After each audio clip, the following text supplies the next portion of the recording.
Anyway, so naglaro kayo ng Arcane nun. And then, bakit ka biglang napunta kay Ma'am? Yung kuya ko, kasi yun nga, kasi before mapunta doon, nakikita ako ng kuya ko and ako, nagtitraining talaga ako on myself. Lagi ako nag-extra, ganyan. Parang doon ko na nagustuhan yung basketball.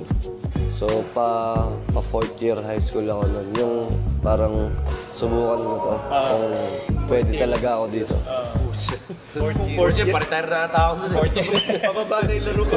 O tapos, sa 4th year, nag-decide ka, pumasok ka ngayon game. Pero, Yes. or training lang talaga? Training lang talaga. Okay. Yung pinapunta ako ng kuya ko sa Parañaque.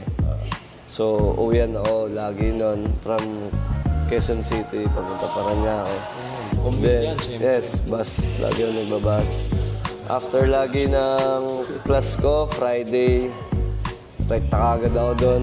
Minsan, overnight lang ako doon para mag-ensayo. Tapos, uwi ulit ako. Okay. Tapos, doon na... Tapos, ayun, ilang days pa lang ako kay Coach Mav din sa parang... Saan yung ensayo niya, sir? Parañaque.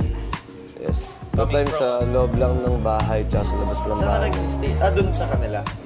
Natutulog ka one night, tapos laro, puro training. Ensayo, Tapos training. balik ka na naman ng school ng week. Sa weekends doon ka. So, weekends mo. Tapos? Tapos doon nag-start, training. Tapos nakita niya ang potential. Tapos doon na nagtuloy, nag-usap sila ng kuya ko. Then, parang nabigyan ako ng offer ni Coach Mav na parang mag-stay in doon. Pag patagal, parang hindi na ako nagkakaroon ng bayad sa kanya to train. So parang Scholar ka na. Yes, scholar. Kasi yun nga, parang willing siya na tulungan ako na kung hanggang saan yung kaya maabot. Yes. Ikaw, sino yung mga Christian ngayon? Palma. Si Christian Palma.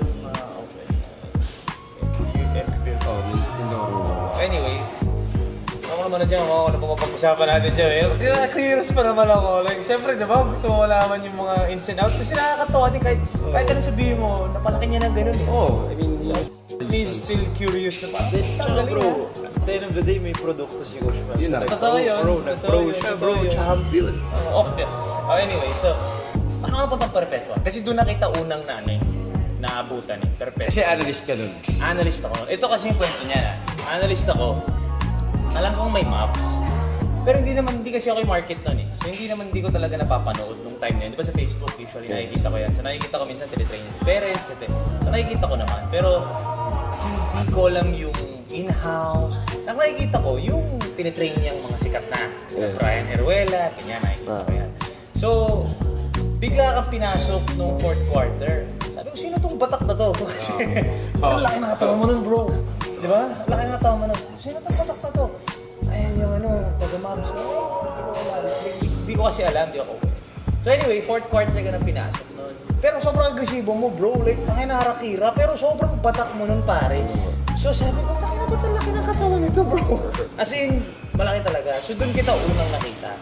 So alam kong hindi ka masyadong nagagamit na Coach Frankie, sina Charcos, Yes. sina Adamos, ganyan. So paano ka napuntang Perpetual from... because at the end of the day, bro, Perpetual yun, ha? Scotty Thompson yun, bro, ha? So, paano yung road mo papuntang Perpetual?